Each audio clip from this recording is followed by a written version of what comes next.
Imagine a nation where every factory, every farm, every loaf of bread was controlled by a single plan. This is where the communist engine began. This is not a story from science fiction. This was real. A bold experiment that began a century ago.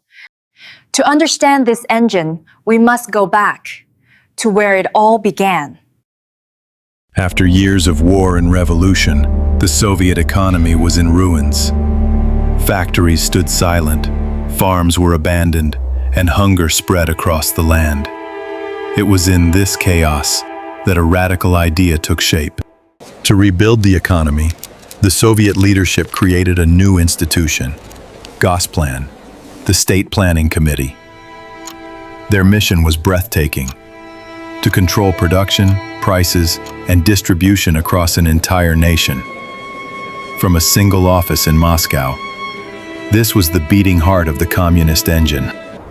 In 1928, the Soviet Union launched the first five-year plan, an economic revolution on an unprecedented scale. Giant factories rose from empty fields. New cities were built almost overnight, and millions were mobilized to transform the nation. For a moment, it seemed unstoppable. But beneath the surface of this grand experiment, cracks were already forming. Shortages spread across cities as the rigid plan struggled to keep up with reality. For the first time, the engine began to stall. By the early 1930s, the Soviet economy was choking under its own weight. Shortages turned into famine, factories slowed, and entire regions were left in chaos.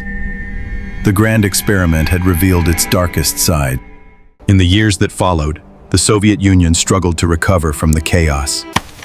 The scars of famine and economic breakdown ran deep, shaping policies for generations. What remained was a system both powerful and dangerously fragile. The communist engine had shown its strength and its flaws. But this was only the beginning. Across the world, new revolutions were taking notes. The story of the Soviet planned economy is not just about numbers and policies. It's about ambition, power, and the human cost of building an economic machine unlike anything the world had ever seen. In the next episode, we'll follow how this model spread far beyond Moscow, reshaping nations and history itself.